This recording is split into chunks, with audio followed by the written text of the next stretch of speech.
Buka dulu.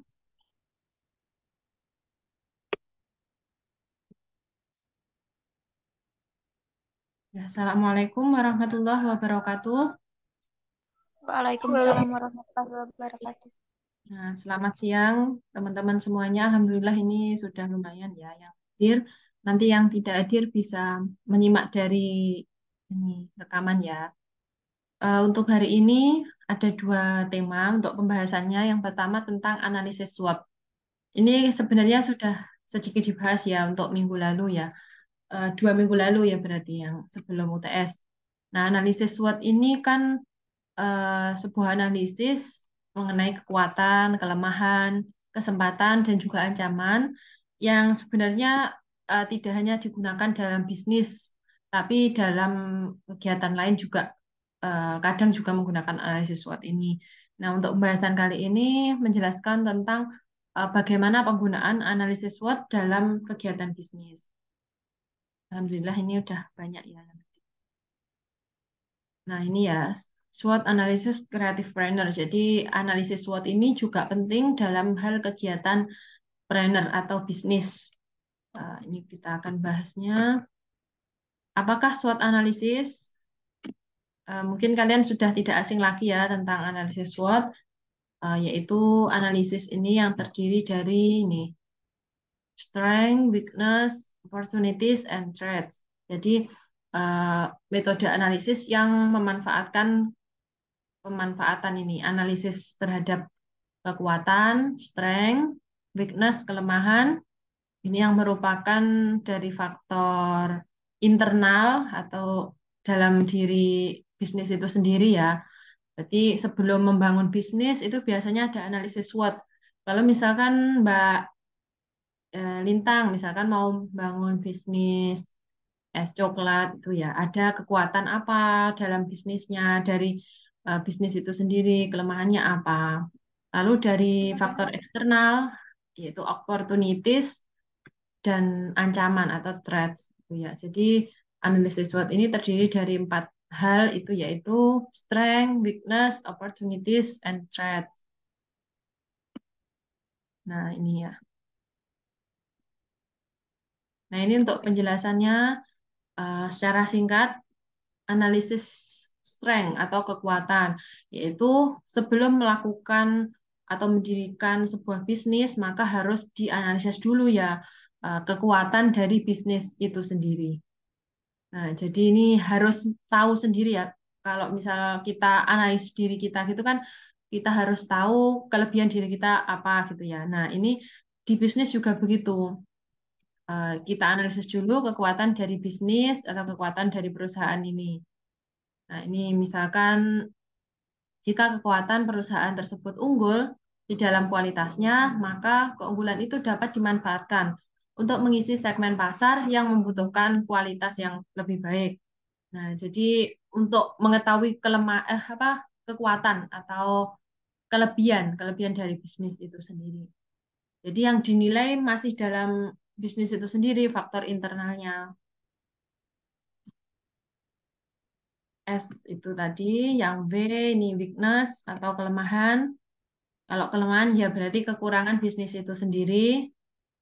Jadi kalau yang strength tadi kekuatannya misalkan es coklatnya dengan gula alami tanpa pemanis tambahan. Rasanya segar, tidak bikin batuk, esnya berkualitas, misalkan seperti itu kekuatannya. Lalu weakness-nya mungkin harganya mahal, jadi karena kualitasnya baik kan harganya mahal, itu juga bisa masuk ke weakness, itu contohnya. Jadi sebenarnya ini tuh penting buat nganalisis apakah bisnis itu cocok atau tidak diterapkan gitu. Selanjutnya opportunity. Opportunity itu peluang ya, analisis peluang. Jadi ini analisis yang keadaan eksternal. Keadaan eksternal itu yang mempengaruhi bisnis kita. Misalkan ya, ini dalam sebuah perusahaan industri minuman berada di daerah yang panas, yang mana daerah tersebut sangat membutuhkan minuman segar dengan harga yang terjangkau. Maka perusahaan tersebut memiliki peluang untuk menciptakan produk minuman yang segar dan harganya terjangkau. Nah, jadi opportunity itu faktor dari luar. Misalkan kan baru-baru ini cuacanya panas di musim kemarau, itu kan berarti faktor dari luar. Faktor dari luar yaitu panas, sehingga memungkinkan orang-orang itu jadi pengen minum-minum es seger gitu. Itu adalah opportunity. Selanjutnya, threats. Ini terakhir threats atau ancaman. Ancaman itu berarti ya dari pihak luar, eksternal, yang mengancam atau menjadi pesaing kita gitu. Kalau tadi opportunity kan kesempatan, kalau ancaman itu menjadi pesaing gitu. Jadi kalau mau baca ini bisa nanti lebih lengkapnya kalian bisa baca teks ini ya. Jika tidak segera diatasi, ancaman tersebut akan menjadi penghalang bagi suatu usaha yang akan dijalankan. Nah, ini contohnya ini yang rotan ya. Misalnya sebuah organisasi kelompok pengrajin rotan di daerah pedesaan dengan kondisi yang semakin modern serta banyaknya kebakaran hutan yang terjadi membuat mereka semakin sulit untuk memperoleh bahan baku. Nah, jadi misalkan ini bisnis rotan, kalau uh, di hutan semakin minim rotan, maka itu menjadi ancaman. Ancamannya nggak bisa produksi. Nah, kalau di bisnis minuman, misalkan ancamannya ya bisa saingan penjual minumannya banyak, akhirnya minuman kita kurang laku karena sudah duluan ada yang membuat di awal-awal gitu. Punya kita mungkin kurang mengunggulkan kekuatannya, akhirnya mereka memilih minuman-minuman yang sebelum kita gitu. Itu bisa juga jadi ancaman. Atau mungkin bahan bakunya mahal gitu. Pokoknya kalau ancaman itu berarti faktor eksternal.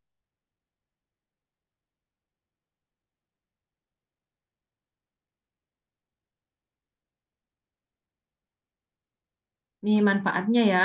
Manfaatnya, manfaat dari SWOT analisis ini biasanya hasilnya itu berupa arahan atau rekomendasi untuk mempertahankan kekuatan dan untuk menambah keuntungan suatu perusahaan dari segi peluang yang ada dan mengurangi kekurangan dan juga menghindari ancaman.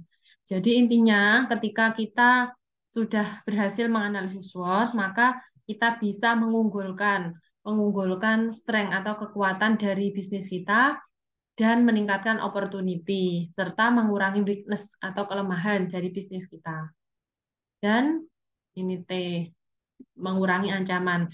Jadi bisa mempertimbangkan lagi kira-kira bisnis kita itu baik atau tidak untuk terus dijalankan. Ini contoh kasus Facebook.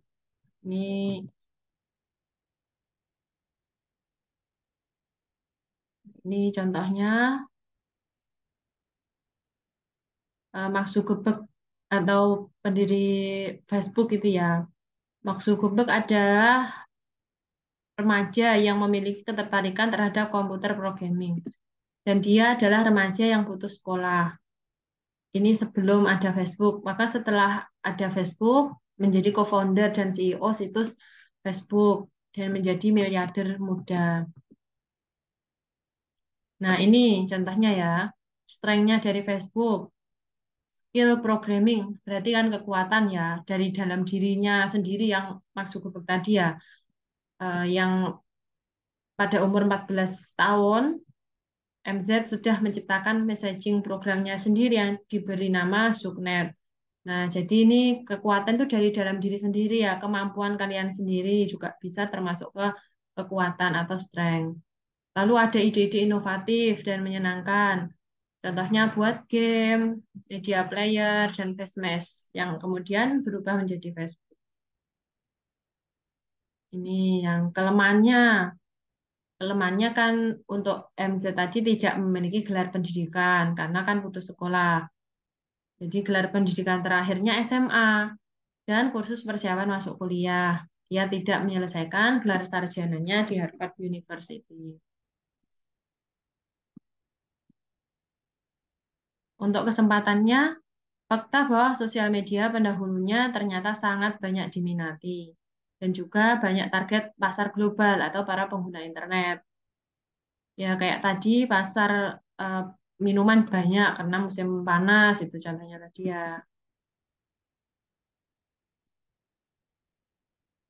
Lalu untuk eh, ancamannya, sosial media sebelumnya sudah banyak dengan pendapatan yang sangat besar. Ya kayak tadi yang minuman sebelumnya sudah banyak. Ini contohnya Friendster, MySpace, Second Life, Orkut, dan idenya belum tentu akan diterima publik. Makanya sebelum mendirikan perusahaan atau bisnis apapun itu penting melakukan analisis SWOT itu. Nah, sebagai contohnya tadi analisis untuk Facebook ya, dan ini juga bisa diterapkan di bisnis kalian masing-masing. Ya, mungkin cukup itu ya untuk materi analisis SWOT. Ada yang ingin ditanyakan? Oh iya, yang minggu lalu itu kan tugasnya membuat ini um, impian kalian ya dalam hal wirausaha gitu kan ya. Nah, ini sebenarnya kan beberapa ya sudah mengumpulkan. Itu sebenarnya kalau mau dilanjutkan, memang niat untuk melanjutkan wirausahanya itu juga bisa dilanjutkan ke analisis SWOT. Jadi ini berkelanjutan gitu. Apa tugasnya itu beruntun gitu loh, berhubungan dari impian dari wirausaha kemarin rencananya seperti apa, terus dianalisis SWOT, nanti dikira-kira apakah bisnis itu bagus untuk dilanjutkan atau tidak gitu ya. Mungkin ada yang ingin ditanyakan? Iya, Bu. Tidak. Tidak ya. Ini untuk ya ini kalian sebenarnya bisa ini ya eksplorasi dari materi-materi di YouTube atau di jurnal-jurnal itu bisa kalian baca-baca ya tentang analisis SWOT. Bisnis-bisnis yang sudah berjalan itu pasti menggunakan analisis SWOT-nya. Ini untuk selanjutnya ya pembahasannya tentang perencanaan pemasaran. Jadi biasanya kalau sudah bisnis kita itu berjalan, nanti yang menjadi hal penting lagi adalah pemasaran. Ya, ibaratnya kalau misal kita punya bisnis yang bagus, produknya bagus, tapi pemasarannya kurang oke, itu juga akan berpengaruh ya untuk penjualan produknya. Makanya sekarang itu mulai banyak para influencer itu kan dalam rangka untuk pemasaran ya. Influencer-influencer, terus banyak, bahkan mahal, lebih mahal influencernya itu ya dibanding biaya produksi. Kadang ada yang gitu. Tapi itu juga penting penggunaan influencer ini karena berkaitan dengan pemasaran ini. Kan kalau pemasarannya bagus, maka nanti produknya juga akan laku dan juga akan cepat balik modal gitu kan ya. Nah, perencanaan pemasaran ini merupakan segala sesuatu eh, ini ya yang dilakukan sebelum dilakukan bisnis itu. Yaitu dirancang dulu tujuannya, lalu strateginya, dan kebijaksanaan serta taktik yang akan dijalankan.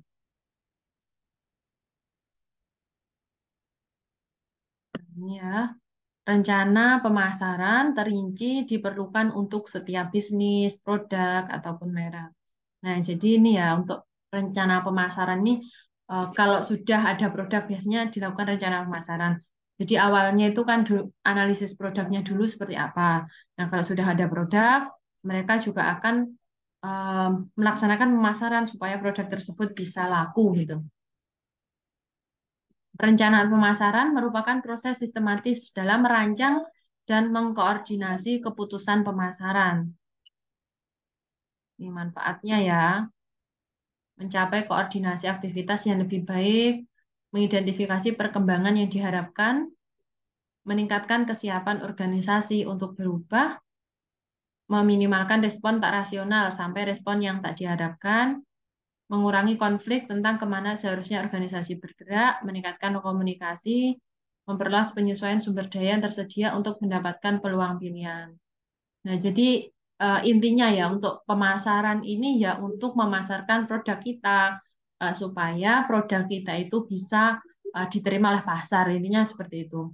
Akhirnya produk kita itu bisa laku bisa mengembalikan modal yang kita gunakan. Intinya gitu.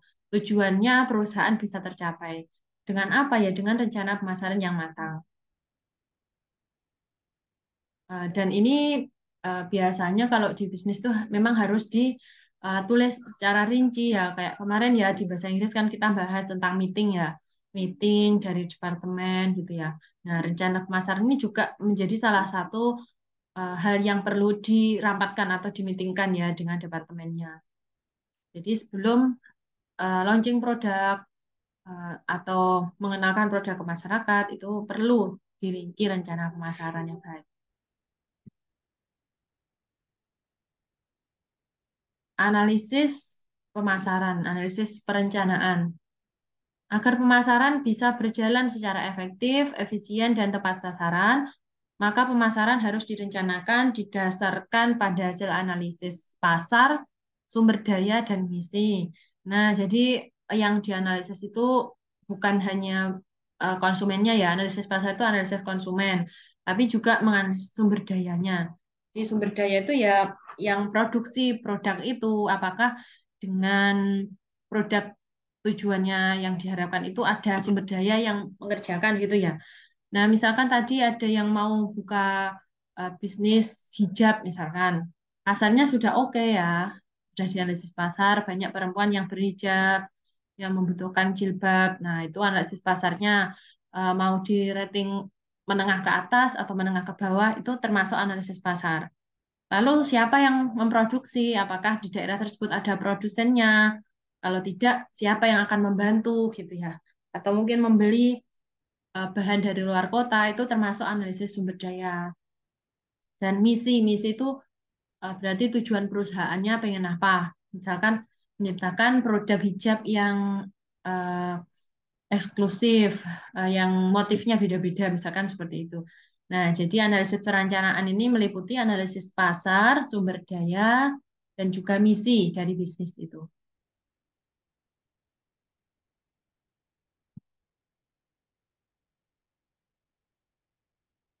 Nah, ini selanjutnya, pertama analisis pasar. Ini penjelasan lebih lanjut tadi ya.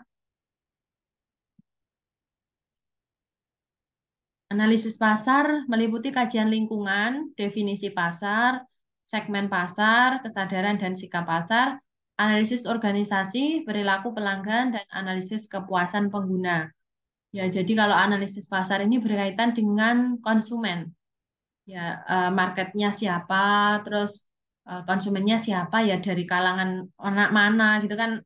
Produk-produk tertentu ada yang harganya mahal, biasanya kan untuk kalangan menengah ke atas. Kalau dengan harga yang bisa digapai semuanya berarti menengah ke bawah itu masuk ke analisis pasar. Nah, itu juga menyesuaikan dengan produk kita, dengan modal kita, dengan eh, rencana kita itu mau dipasarkan kemana yang kiranya paling laku gitu.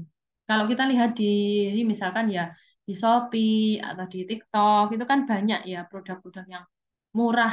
Itu kan ya memang kualitasnya ya beda ya dengan yang mahal. Kayak punya artis-artis itu kan pasti yang harganya menengah ke atas ya bahkan atas ya enggak yang mahal banget gitu. Kalau kita yang membeli kayak kok mahal banget ya kayak gini. Tapi memang kualitasnya ya memang sesuai gitu. Nah, jadi analisis pasar ini untuk menentukan produk kita itu kira-kira cocok untuk konsumen yang rating seperti apa gitu. Selanjutnya analisis sumber daya. Ini meliputi SDM, program, fasilitas, dan sumber biaya atau dana. Nah, jadi berkaitan ya tentang analisis pasar tadi kan harus ada produk dulu ya. Produknya itu dibuat dari mana ya? Sesuai dengan hasil analisis sumber daya. Apakah ada sumber daya manusia yang memproduksi atau bagian yang produsen, terus lalu bagaimana dengan biaya pembuatannya, biaya bahan bakunya. Nah, itu termasuk dalam analisis sumber daya. Ini selanjutnya analisis misi. Ini tentang misi kegiatan, definisi kelompok pengguna, target kebutuhan, target pemasaran, identifikasi pesaing, dan juga kedudukan pasar. Jadi ya termasuk harapan kita apa setelah adanya produk tersebut. Sesuai dengan tujuan perusahaan atau tidak gitu. Untuk analisis misi. Mungkin sampai sini ada yang ingin ditanyakan, masih bingung atau pengen cerita pengalamannya yang sudah pernah membangun bisnis, saya persilakan. Ada Bu. Ya, gimana Mbak? Sebenarnya bukan mau membangun sih Bu, cuman lagi apa ya? Lagi berusaha membangun gitu. Hmm? Ini kan ada yang ngajakin ya Bu, ada yang ngajakin kayak Gimana? apa namanya? Heeh. Ada yang ngajakin kayak jualan baju online gitu. Cuman karena belum pernah, jadi masih bingung buat milih marketplace-nya yang bener yang gimana gitu. Produksi sendiri atau bagaimana Mbak? Eh, Punya orang sih Bu, cuman disuruh jadi model gitu kan. Terus disuruh posting di Facebook. Cuman kalau di Facebook itu sepi. Oh, jadi modelnya Mbak Ana. Iya Bu. Hmm, ya ini Mbak, sebenarnya ini kalau marketplace itu setiap marketplace punya target masing-masing ya. Kalau di teman saya ini ada yang bagian apa itu? Ya bagian yang promosi-promosi gitu di beberapa marketplace. Katanya kalau di Facebook itu sebenarnya ya cocok aja untuk jualan baju gitu. Tapi biasanya kalau di Facebook itu ada ini ikut apa itu iklan. Ada iklan berbayar. Itu bisa cepat di iklan berbayar. Nah, kalau yang di Instagram itu biasanya yang harganya yang agak mahal-mahal itu di Instagram biasanya. Kalau di Facebook masih merakyat lah. Kalau di Shopee ya yang hancur-hancuran harga kadang. Ya menyesuaikan aja Mbak. Kadang tapi di Shopee juga ada yang memang mahal. Nah ini kaitan ya dengan analisis pasar Mbak sebenarnya. Yang pertama harus dilakukan itu disesuaikan dulu produknya itu kira-kira cocok untuk pasar yang mana. Dicoba dulu. Ke semua marketplace bisa. Di, misal di Shopee atau di Facebook atau mungkin di Instagram dan yang lain. Itu biasanya dicoba-coba dulu. Kalau dari teman saya yang pengalaman jualan gitu, misalkan harga produk kita mahal ya, terus kan belum ada apa ibaratnya itu komen apa itu penilaian ya penilaian dari pelanggan itu kan konsumen kadang mau beli itu ragu gitu. Mereka kadang di awal itu menjual produk lain yang harganya murah di toko tersebut. Jadi misalkan Mbak Nana itu mau jualan baju kan, mau jualan baju, harganya kan cukup mahal kalau baju. Jadi untuk menggait konsumen itu kan tidak langsung kalau di Shopee gitu. Kadang ada yang awalnya itu jualan misal bros dulu atau mungkin hijab yang murah gitu.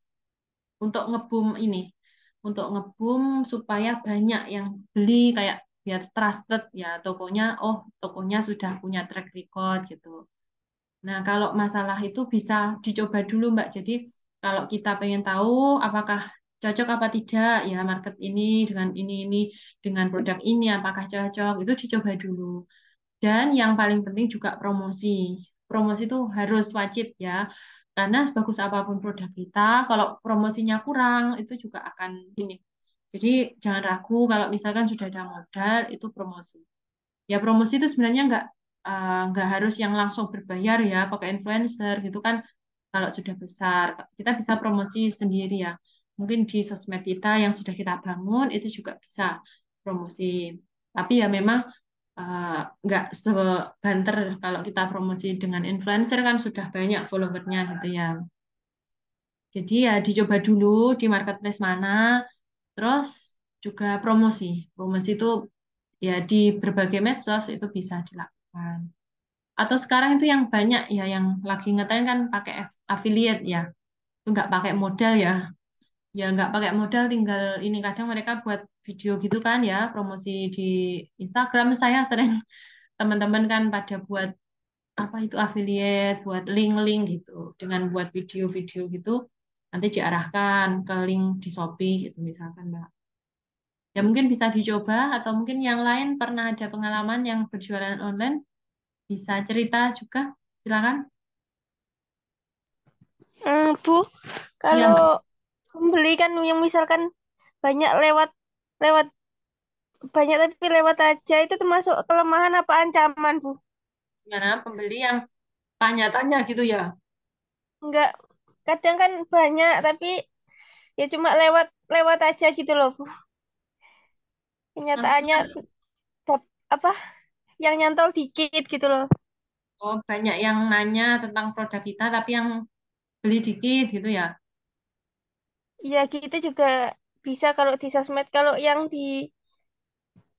luar ini kan kadang apa pengunjungnya rame, cuman kebanyakan lewat Oh, aja. ya iya paham. Kayak misal di pasar gitu ya, kan banyak yang lihat-lihat gitu, ternyata nggak beli, cuma nanya-nanya gitu ya. Nah itu ya masuk ke ini pihak luar apa pihak dalam berarti itu eksternal apa internal kalau gitu? Eksternal ya berarti. Nah, eksternal ya berarti masuk antar ancaman atau threat. Nah ya itu biasanya pengalaman saya sendiri ya. Kalau saya sendiri emang kadang tanya-tanya itu untuk membandingkan harga. Kadang kan kalau kita mau beli ya di mall atau di pasar gitu, saya pun juga kadang tanya-tanya gitu. Misal di ini harganya berapa ya di sini, untuk membandingkan dan juga membandingkan kualitasnya kira-kira bagus apa enggak gitu. Ya perempuan biasanya gitu ya. Dilihat-lihat dulu, akhirnya kembali ke pilihan pertama. Jadi kalau Ya wajar. kelemahan itu dari internal, Ya kalau kalau main dari internal, kalau ancaman eksternal. ya jangan eksternal. Ya kelemahannya misalkan produknya ya cacat. Ternyata produknya cacat, ada yang sobek bajunya gitu ya misalkan. Itu masuk ke kelemahan gitu. Makanya nggak laku karena ya ada yang cacat atau kualitasnya kurang, itu masuk ke kekurangan. Kalau pembeli yang lalu lalang tapi nggak beli itu ya berarti masuk ke ancaman. Ya maka dari itu pentingnya analisis SWOT itu untuk meningkatkan kekuatan atau strength dan juga meningkatkan opportunity serta menurunkan menurunkan weakness dan juga menurunkan threat atau ancaman. Bagaimana caranya? Yaitu perlu dipikirkan masing-masing usaha. Gimana cara menggait pembeli itu supaya nggak lari, supaya nggak cuma tanya-tanya tok gitu. Ya mungkin harganya yang diperbaiki dengan harga apa sekitarnya, kualitasnya diperbaiki. Nah itu. Itu Mbak, mungkin ada yang ingin ditanyakan lagi? Terima kasih. Hmm. Ya, selanjutnya ya, dilanjut ya. Baik. Ini analisis pelanggan. Ini penting ya untuk analisis pelanggan ini analisis konsumen. Siapa pelanggan yang dituju, karakteristiknya seperti apa, lalu apa saja yang pelanggan harapkan terhadap produk, dan faktor apa yang menentukan jumlah produk yang mereka beli. Nah, ini bisa kalian kembangkan ya untuk analisis pelanggan ini. Intinya harapannya ya dari analisis pelanggan itu produk yang kalian buat itu bisa sesuai dengan pelanggan. Jadi kadang ada juga sebelum rilis produk, ada juga bisnis yang membuat kuesioner ya, yang disebarkan ke pelanggan. Jadi kalian itu harapannya, misal ada produk hijab, hijabnya seperti apa? Pelanggan yang sudah ditarget maksudnya ya. Eh, Misal kalian punya medsos, terus buat story gitu kan. Misal ada produk hijab, kalian pengennya seperti apa, kayak gitu. Nah, ini buat tahu mereka itu keinginannya seperti apa. Ini analisis lokasi. Nah, kalau jualan offline ya, lebih ke jualan offline. Kalau jualan online kan pasarnya pasar bebas, semua bisa beli ya. Kalau jualan offline atau yang langsung datang itu perlu analisis lokasi. Misalkan makanan, gitu kan jarang ya online. Makanan kan banyak juga yang offline. Apakah lokasinya itu dekat dengan mahasiswa yang kuliah, dekat dengan orang lalu lalang, itu kan pasti prospeknya lebih tinggi ya dibandingkan yang di daerah desa yang sepi gitu. Misalkan membuka outlet di dekat kampus, nah itu kan pasti akan lebih ramai dibandingkan di depan rumah sendiri gitu kan. Karena eh, potensi mahasiswa yang beli juga pasti lebih banyak gitu kan. Nah ini perlu dianalisis lokasi dulu. Nah ini untuk proses pemasarannya ya, saluran pemasaran. Ini ada beberapa. Ada yang in-house sales. In-house sales itu berarti ya penjualan langsung, langsung ya home to home. Ada yang kayak sales-sales itu kan ada ya yang promosi produknya dari rumah ke rumah secara offline itu kan. Lalu sales representatif. Pihak ini bukanlah pekerja dari perusahaan Anda. Umumnya pihak ini mengharapkan perolehan komisi dari hasil penjualan. Ini ya kayak Shopee affiliate, TikTok affiliate, ini masuk ke sales representatif. Jadi ya kayak promosi produk kita, ya kayak influencer atau mereka yang promosi produk kita itu masuk sales representatif dengan ada komisi berapa persen. Kalau ada yang grosir, berarti gross itu pembelian besar ya. Pembelian besar, dibeli, nanti dijual lagi. Atau franchise, seperti ya Alfamart, Indomart, dan produk-produk yang lain itu banyak yang franchise. Berarti harus beli merek dulu gitu kan. Membangun bisnis kita dengan produk merek dari mereka itu masuk ke franchise. Ini macam-macam ya untuk macam-macam saluran pemasaran. Mungkin kalau bisnis kecil-kecilan itu ya berarti biasanya in-house sales atau penjualan langsung. Biasanya kan gitu ya, buka outlet, langsung datang ke rumah itu masuk in-house. Yang besar itu ya bisa grosir, franchise itu besar.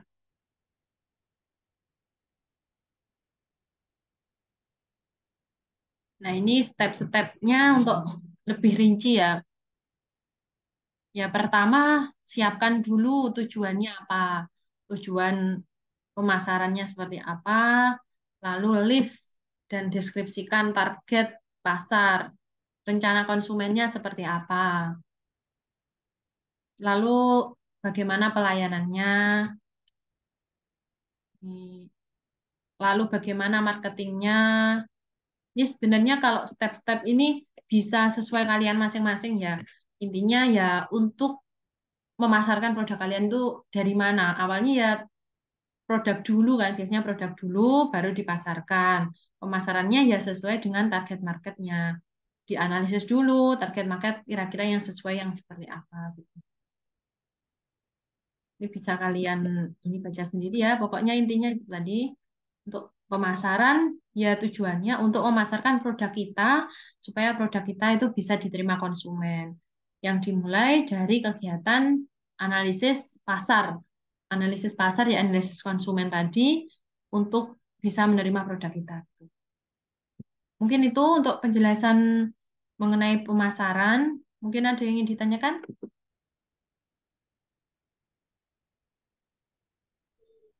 Untuk analisis SWOT itu sendiri, Bu, kapan Mhm. digunakan? Bisa digunakan itu? Waktunya yang tepat itu bagusnya kapan? Hmm? Untuk analisis SWOT ini ya biasanya sebelum dilaksanakan bisnis biasanya. Kalau kita mau membuka bisnis itu biasanya dilakukan analisis SWOT supaya kita bisa meningkatkan kekuatan produk kita dan meningkatkan opportunity serta mengurangi kelemahan dan ancaman. Jadi biasanya sebelum kita membuka bisnis itu dianalisis SWOT dulu. Nah, harapannya kan dengan analisis SWOT di awal itu nanti produk kita itu bisa minim ya kelemahannya, bisa diterima pasar. Dan ini ya berkaitan ya analisis SWOT dengan pemasaran ini berkaitan. Jadi nanti kalau sudah launching juga penting perencanaan pemasaran ini. Kalau analisis SWOT sebelum sebelum biasanya sebelum pemasaran, sebelum produk kita launching. Nah, tapi analisis SWOT itu tidak hanya di awal ya, di tengah-tengah juga bisa dilakukan. Misalkan ada penurunan bisnis, itu perlu dianalisis SWOT ulang, diperbaiki kira-kira yang perlu diperbaiki yang mana. Berapa berapa waktu lagi kok ada sesuai yang tidak diharapkan gitu. Itu juga perlu dianalisis SWOT lagi. Jadi tentatif waktunya bisa kapan-kapan saja seperlunya gitu ya, bisa dibilang seperlunya, tapi akan lebih baik kalau dari awal sudah dianalisis SWOT sehingga meminimalisir kelemahan dan ancaman dari produk yang kita launching gitu. Mungkin gitu.